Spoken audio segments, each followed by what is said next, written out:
you guys are here to learn about recipe makeovers today. I put together this PowerPoint for you guys, and I realized that a lot of it is just common sense.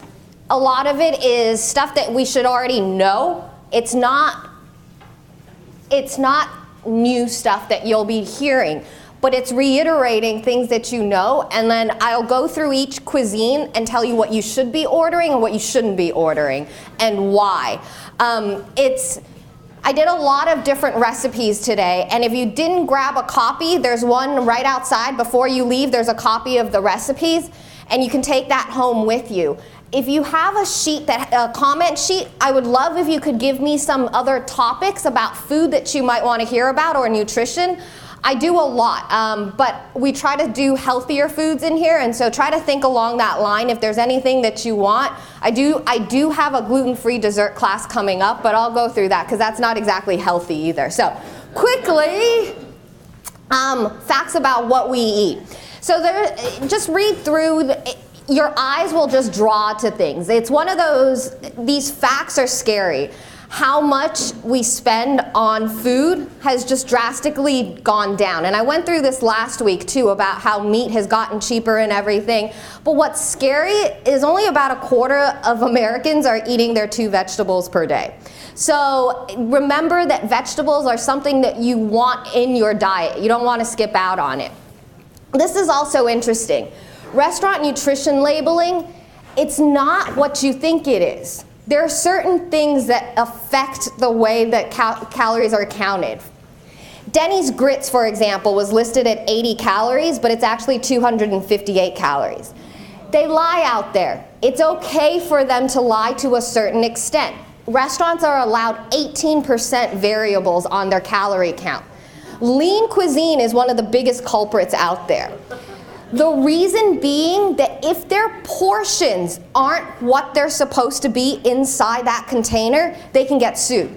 So if they skimp and put 7.5 ounces in that container when it's supposed to be 8 ounces, you can sue them because they've lied on their packaging at that point. So what ends up happening is prepackaged food, they add more in there so that they don't get sued, but at the same time, their labeling is only for what they assume that they would be putting in there. Lean cuisine, there's a couple ones out there, but just be conscious of that this goes on. So they do this, and this happened this year when they tested 500-calorie meals and found how many of them were actually mislabeled. And so just watch for that. What to avoid? Bestsellers and gourmets. Forget those off the list. They are usually the ones with the most fat. Seafood from a restaurant that doesn't specialize in it. Don't go to Denny's and order a lobster. Like, it just doesn't make sense. You just don't order from that place for it. And even today in the news, sushi. Have you guys seen this?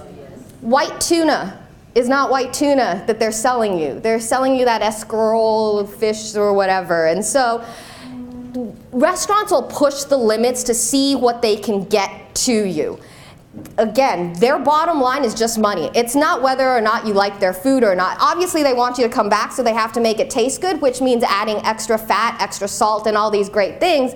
But their main thing is the bottom line, how much money they're going to make. Specials are the other thing. I'm sure you guys have heard you never order specials. It's always stuff that's about to go bad. Bad tomatoes, bad beef, bad chicken. Those are specials, and so remember that. Drinks. A lot of restaurants make food saltier so that you need more stuff to drink, so that you'll order more drinks. And alcohol is a good way for them to kind of help with that saltiness, and so they like upselling alcohol when they make food saltier. Bread baskets are dangerous too. Sometimes they even make you pay for it. You just didn't know that you were paying for it. And side dishes, they have more calories. Cheesecake Factory, they are one of the worst out there, but their side dishes have more calories than their main entree dish. So if you had the chicken with the mashed potatoes, those mashed potatoes are about 4 to 5 times as many calories as that chicken breast. So you need to be careful. So how do you eat out? Eat before you go out. An apple, a banana, all those things help. Choose a restaurant that you know has healthy options, but at the same time, be wary that you are going to a restaurant, and so they kind of push things a little bit.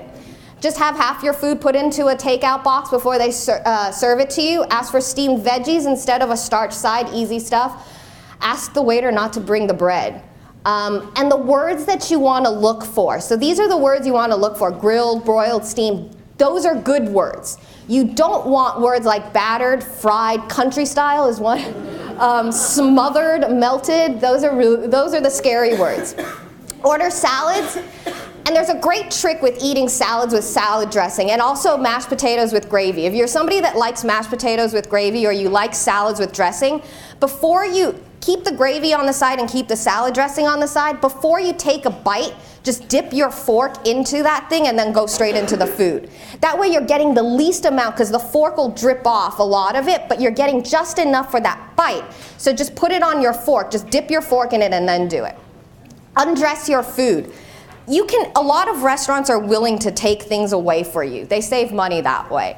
A lot of them don't like substituting, but they are more than willing to take something off for you. So ask, they're there to help you, waiters, and so definitely do that. Drink water, a lot of water. It'll help fill you up. Look for good fats and learn to share. Sharing's a good thing. If you like going out to eat, order one entree and one appetizer and one salad and share those 3 items. So it'll save you money, and it's also a lot healthier for you. Okay, so at a Mexican restaurant, what do we order? Black beans instead of the pinto beans, more antioxidants. Both are very healthy, but if you wanted to know, the black beans are the way to go. Refried beans, if you like refried beans at home, just mash them up. That's all that it is. It's just deep fried and then mashed. Just skip out the deep frying part and mash half of it, and then you've got refried beans. Veggie burritos, skip the cheese and sour creams, skip the chips and dips and queso dips, obviously. Ordered grilled fish, chicken or shrimp tacos, but always soft. Go for the soft ones. The hard ones are obviously fried. Ask for fresh avocado instead of the guacamole. There are a lot of restaurants out there where their guacamole is made out of that pulp-looking thing. It's just like flavoring with little chunks of avocado.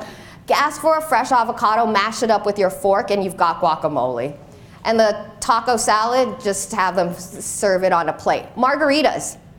Ask for a vodka tonic with lime. That's all it'll give you just enough of that margarita feeling that you won't want to order a margarita. So just a vodka tonic with lime juice. Not just like a squirt of lime, but lime juice, and they'll do that really well. Chinese restaurants, biggest culprit out there.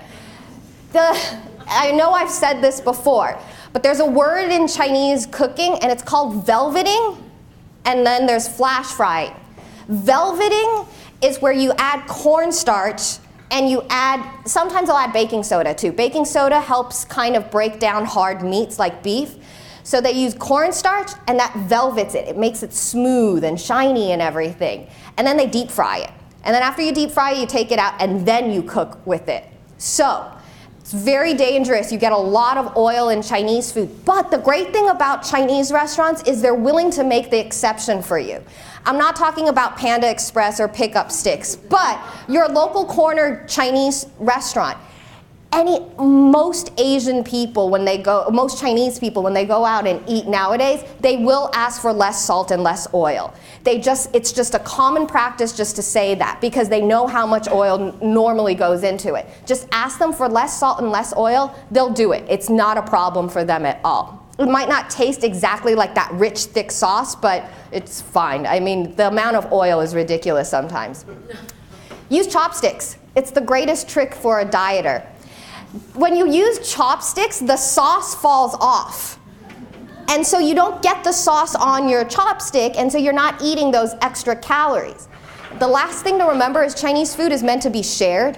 One thing isn't supposed to feed you. So when you look at P.F. Chang's menu and calorie count, it's excessive. Like their noodles, their beef lo mein or something like that, it's like 3,000 calories. But it's meant to be shared. And always choose rice before you choose noodles. Noodles are a big, hard one in Chinese food where it's just made with oil. A lot of it has other additives in it, so it's kind of scary. Have a soup. Chinese soups, 60 calories, 60 to 120 calories for Chinese soups. Hot and sour, wonton, all of those. Those are good to help you fill up. And most chicken is chicken thigh that they use. If you want chicken breast, ask them. It's not that common to cook with chicken breast in Chinese restaurants. It just doesn't taste as good. And so they always use chicken thigh. Alrighty, and then yeah, if you do like one item, order it, and then order it with a side of veggies, and then on your own plate, just combine it all together and eat that, and then take half of it home. You'll save your calories, and you'll be getting your veggies in there too. Italian restaurant. Just in case you didn't know, Frito means fried, so you stay away from the word Frito. Thick crust, obviously. Tomato base is the way to go. Ask for half the cheese. And healthy desserts are really, you can find healthy desserts at Italian restaurants. Sorbets, and they do a lot of tarts with fruits, and those are all really good. Italian food is very, very black and white in the sense of healthy and unhealthy. You can tell when Italian food's supposed to be good for you and when it's not. You can just tell by the words, Alfredo, creamy, and things like that. So Italian food is actually one of the easier ones. Pesto isn't bad for you, but you need to be careful with pesto in regards to salt content, because it's Parmesan cheese, and sometimes they'll add extra salt in there to get it even brighter, the flavor. So you just have to be careful with sodium content when you order pesto. Alrighty, fast food. Okay, I am the #1 culprit of fast food restaurants. I eat Del Taco probably once a week when I have to teach in here until 10 o'clock at night. And it's convenient is the easiest way to put it. And I don't know how many of you actually still go to fast food restaurants, but there are some options. In-N-Out is one of the best ones out there. In-N-Out is the way to go. Wendy's is the next best one. If you didn't know, they did rate these fast food chains, and Wendy's is the next one. So Wendy's is also a good one. It's really easy. Just order a burger without anything on it but lettuce and maybe ketchup. Ketchup has a lot of high fructose corn syrup in it too, so you want to be careful. But that's it. And most places like Carl's Jr. wrap all their burgers in lettuce for you if you ask them. And the hardest one is order a la carte. I can't do that. I am addicted to French fries. I was in Taiwan for 3 weeks where I had Chinese food all 3 weeks. I came back and it was when Wendy's had first introduced their sea salt French fries. I had them for a week straight and gained 5 pounds. I swear, it's just addictive. Like, they have a certain flavor that you can't get out of anything else. And so it's hard, but this is the hardest one to do, ordering correctly at a fast food restaurant, because there aren't that many choices for you to begin with, and they try to trick you into ordering what you think is healthy, but it's not really healthy. And I'll tell you more about it. So Wendy's, I'm gonna go through these, you guys can look. Wendy's Mandarin chicken salad, ultimate chicken grill. So you can kind of see what you can order from each of these places.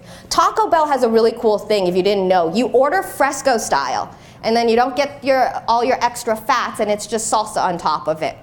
Those are really good. And then the PK Veggie Grill burger, really good too. Try that if you haven't, or if you didn't know it existed. A lot of people didn't know they had that. Subway. Subway's a big, Jared tried really hard to make everybody eat Subway. And it's a great place. There's nothing wrong with it. But have you guys read about what their meat is made out of? Okay, so about 90% of their meats are turkey based. So even their ham is turkey based, which is a very awkward kind of thing to gather in your mind why they would do something like that, but they do. Everything is a turkey base. It might have things added to it, but it's all turkey. It's really weird. I don't know why or how they do it. So that's why I always say go for the Veggie Delight or the grilled chicken, because at least you know what meat you're getting. It's not a random meat. Arby's, sorry, no roast beef sandwiches. Those things are just really bad for you. Salad is the only way to go there. KFC actually has some really good choices if you look. Their honey barbecue and their mashed potatoes and gravy actually don't have that many calories too. The gravy's the one with all the calories. The mashed potatoes don't actually have that many. And then Chick-fil-A. Chick-fil-A is not that healthy either. You gotta be careful in there. Just get the char grilled chicken sandwich and that's it. And Jack in the Box, chicken fajita pita. They never advertise it, but it's really, really good if you haven't had it. It does have a lot of sodium though. So most of these are high on sodium. And then Carl's Jr., charbroiled. Out of all of these, Carl's Jr. has the highest calorie count on their burgers, if you were to average them all out. Their $5 burgers are crazy sometimes. Worst foods in America today. Cheesecake Factory, French Toast Napoleon, 2,530 calories. It's crazy what, and then they're on there twice. They have the worst pasta dish too, with the 2,300 calories for the fettuccine Alfredo. And then pizza, Outback Steakhouse, the Blooming Onion. I know, we share it, we never finish it. I know, we never finish it, right? I know.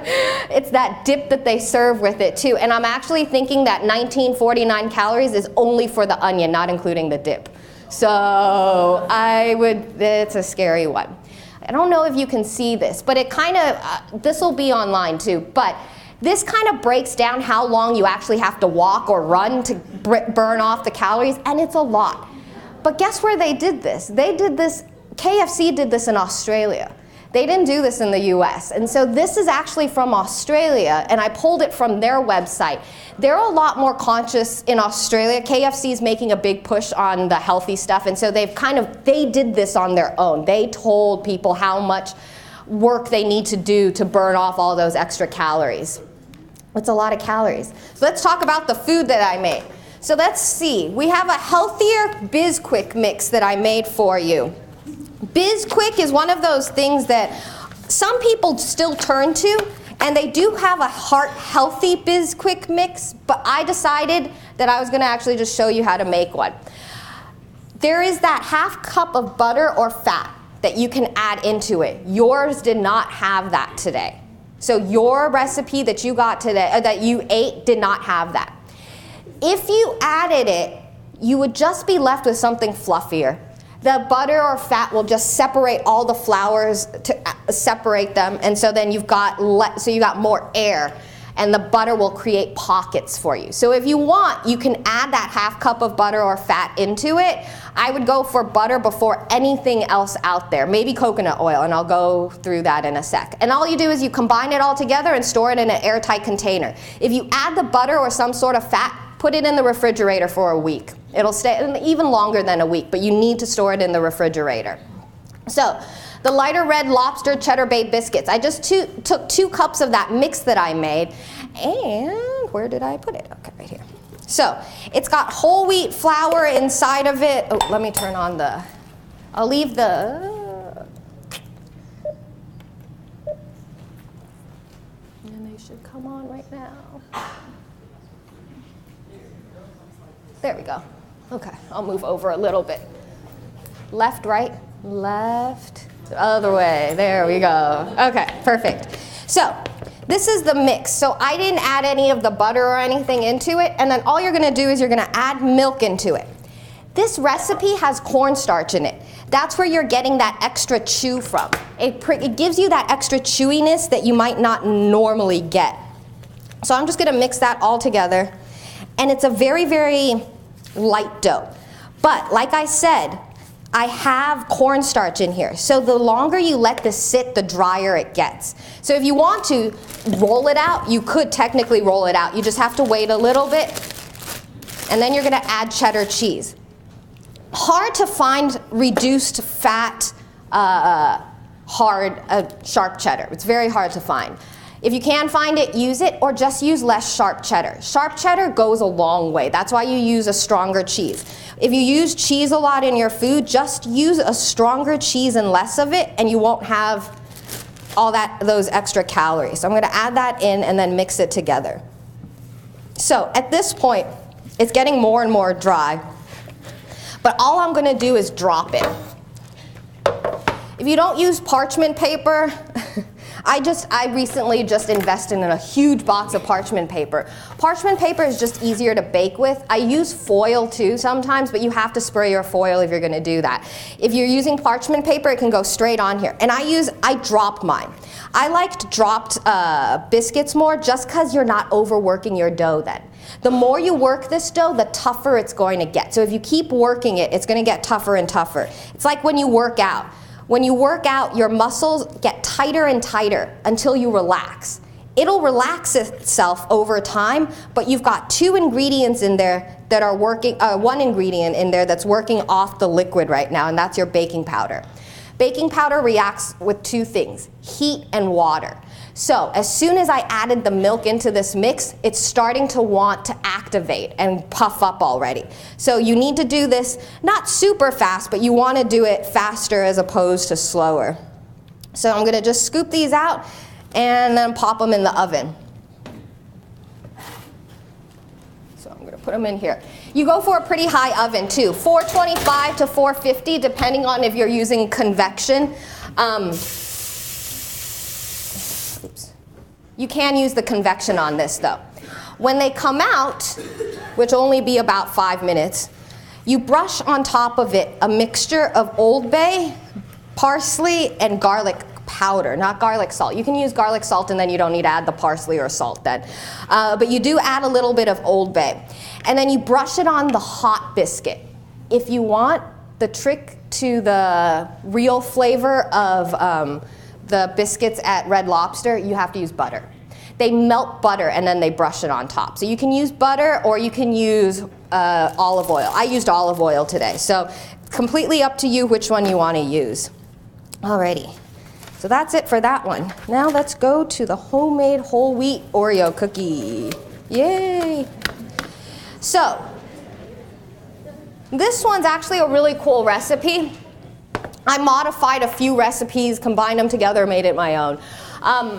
Whole wheat pastry flour is the way to go. If you like cookies that are dry and crumbly, you don't need a puff to them, in other words, go for a pastry flour. Pastry flour has almost no gluten. It has a little bit of gluten, but very, very little gluten in it, so it crunches better.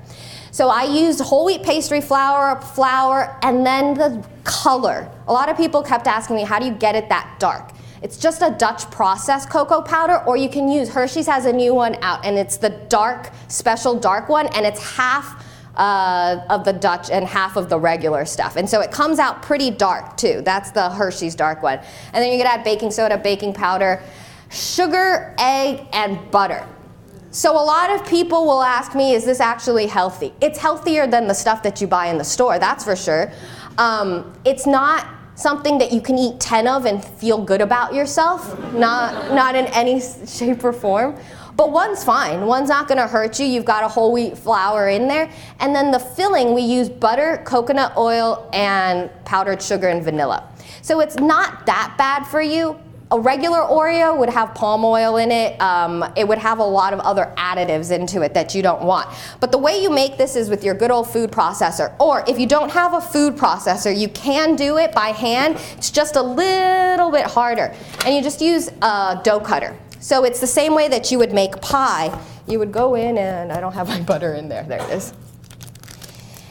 I've already reduced the sugar in this recipe, but feel free to reduce it even more if you want. It's completely up to you. But you do need at least some sugar to hold it all together. Because, so you can do it this way by hand with a pastry cutter, or you can do your good old food processor, which I like. Oh, and when you buy these guys, always buy the ones with not the flimsy little things, because they'll break on you. This already kind of bends too. Or you can use a fork. But I'm just gonna put this straight into the food processor. And I need my 1 egg.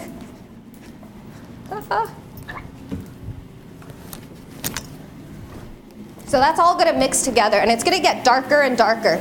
And you can just crack the egg straight into there. Try not to get a shell in. You will taste it. So you'll see, I make pie crust. Oh, if you guys are interested in making perfect pie crust, come out to my pie class. Pie crust, best in a food processor.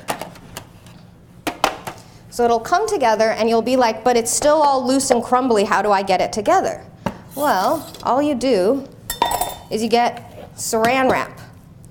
Has anybody ever made a sable cookie, the French cookies, sable? They're similar to this, but you're gonna get a piece of saran wrap, or you could use parchment too. You could use either one. Saran wrap is just easier to work with sometimes when you're doing something like this that's not gonna wanna come together on its own. So you're gonna grab that all, And then using your hands, you're going to start forcing it together.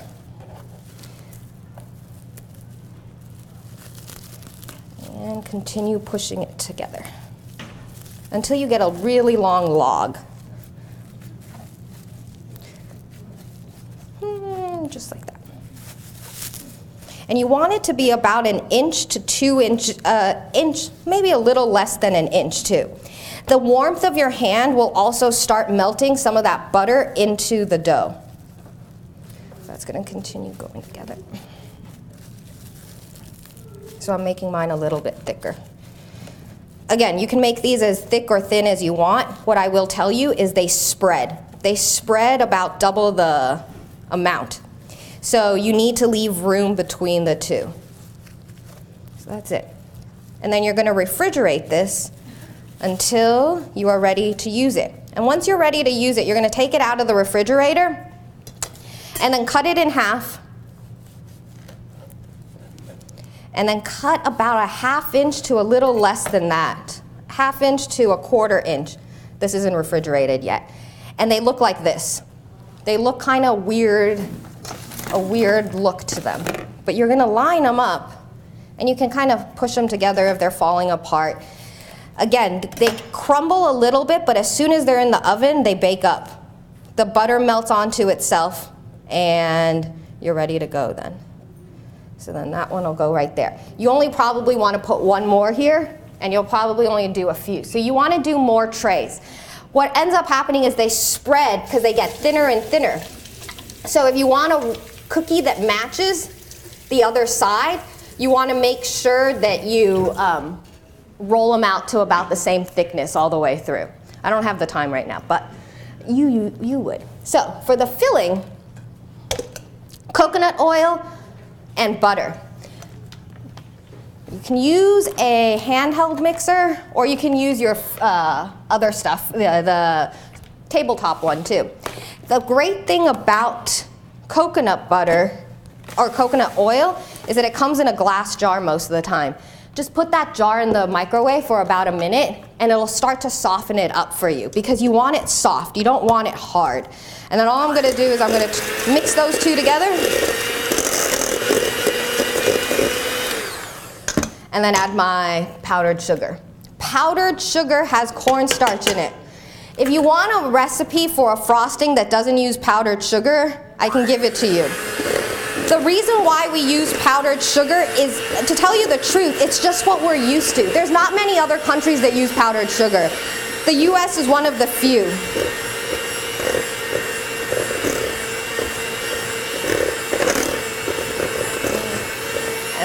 And then as soon as you add your vanilla into there, you'll be good to go.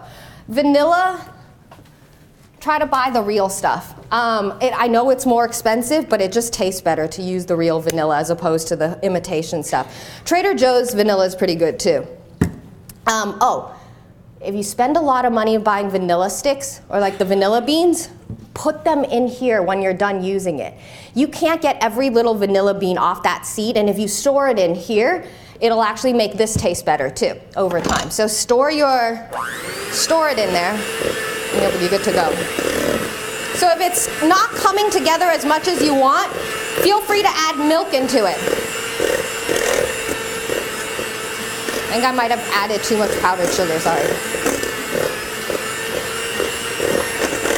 So just keep mixing it until it comes together.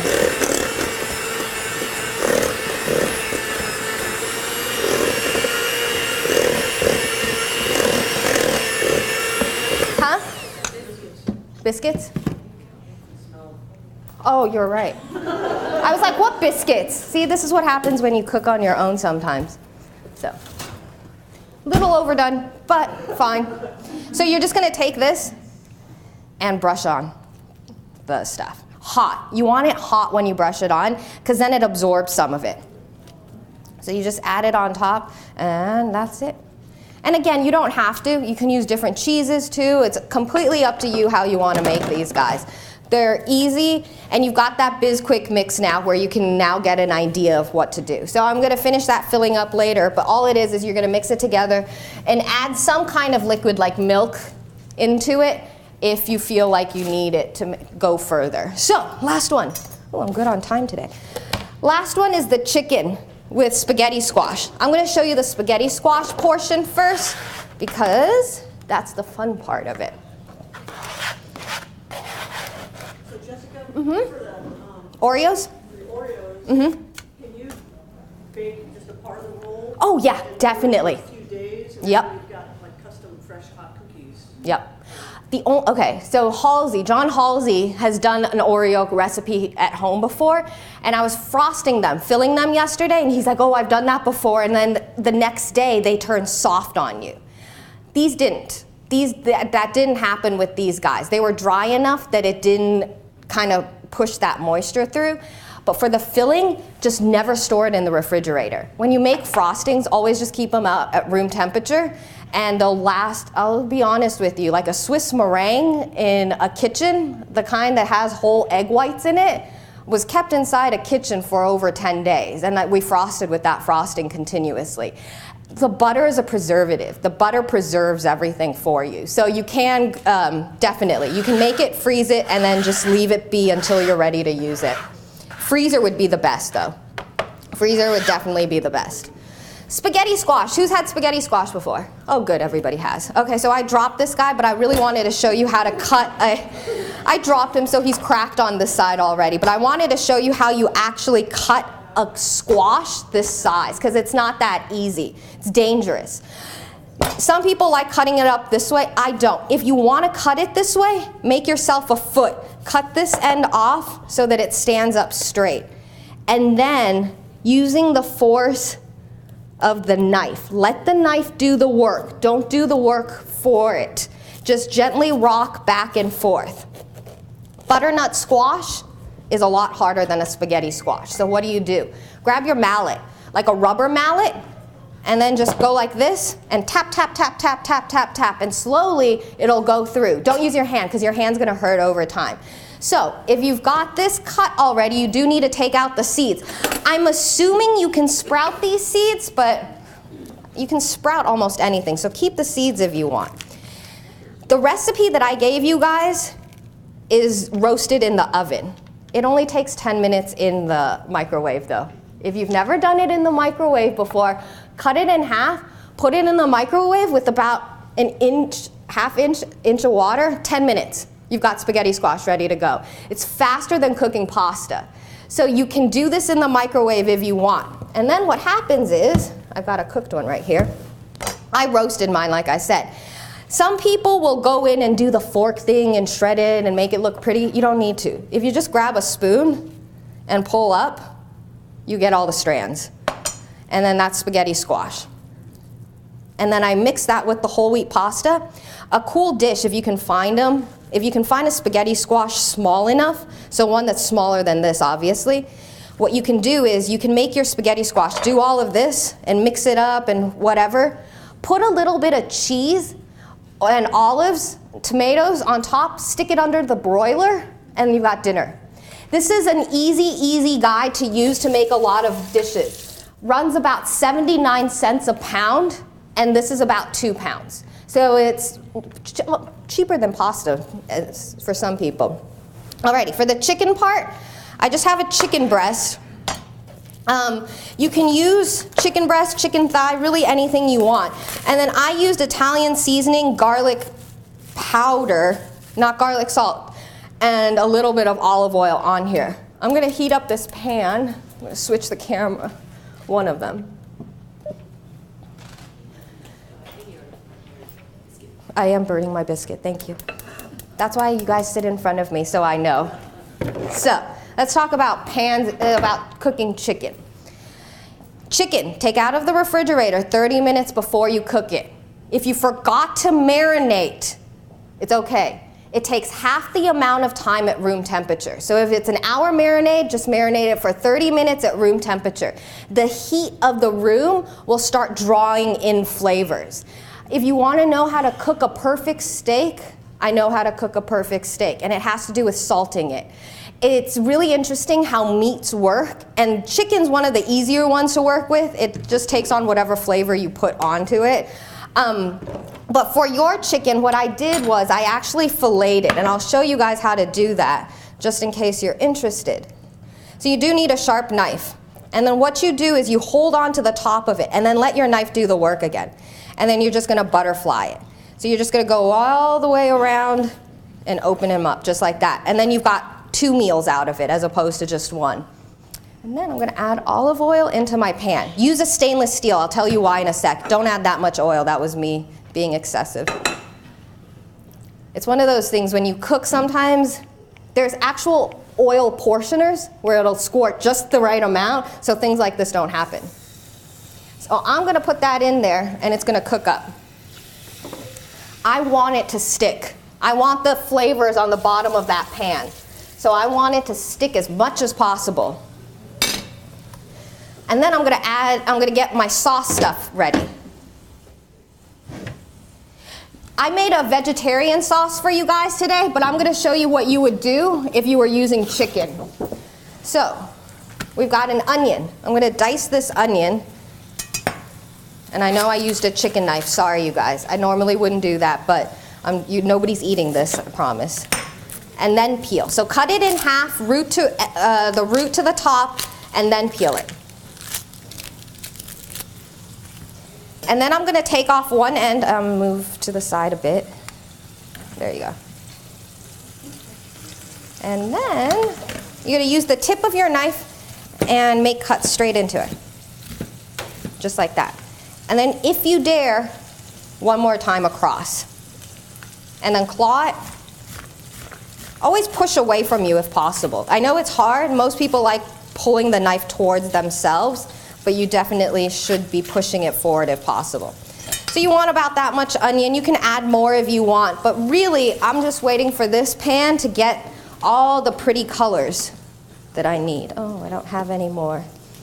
Somebody stole all our tongs, so we are out of tongs. We only have 2 of them. Nope, not brown yet. So when you, can you guys see this? Yeah, no? This side? Yeah? Okay. So, for this guy, what I really want you to see is the bottom of the pan. Chicken's gonna start sticking onto the bottom of it. These are the little pieces that we want. I did not add wine into your dish today, but use wine if you have it at home. But please realize that no matter how long you cook wine, you cannot remove alcohol from wine. And people who cannot have alcohol can taste that little smidgen of alcohol. So please try not to use wine if you're serving it to somebody that you know can't have it. So I'm just gonna keep cooking, brown, brown, brown. I've got the onions, capers. We're gonna add capers, artichoke hearts inside too. Buy the marinated artichoke hearts if you want. Completely up to you though, which one you like. And the last thing with this, the most important thing, is do not add the lemon juice until the very end. If you've ever noticed something doesn't taste as lemony as it's supposed to, it's because you added it too early. Lemon juice, the flavor evaporates over time. So the more you cook it, the more flavor you lose out of it. So add it in at the very end. So you would wait until this gets a little bit more brown, but this will do for now because I just want to show you the bottom. So you've got all these little things on the bottom right now. You can deglaze the pan if you want right now, but you don't have to. What I'm going to actually do is build a sauce out of this pan right now. And so I'm going to add my onions. And then I'm gonna add flour. So it's almost like a roux that you're making.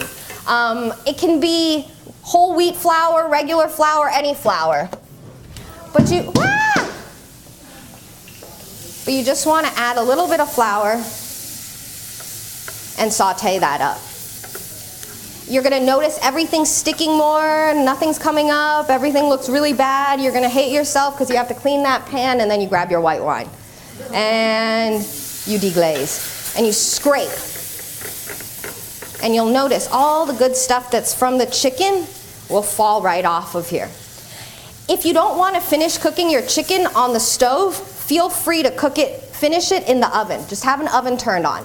What's great about doing that is when you finish cooking your chicken in the oven, the juices from the chicken will collect onto the bottom of the pan that you're baking it in. Pour those juices straight back into the sauce, and you're getting even more of a chicken broth flavor out of it. So then you would add chicken stock, veggie stock, any kind of stock that you really want to use. You can go ahead. And capers. Everybody loves capers. I don't really know. Does anybody here not like capers?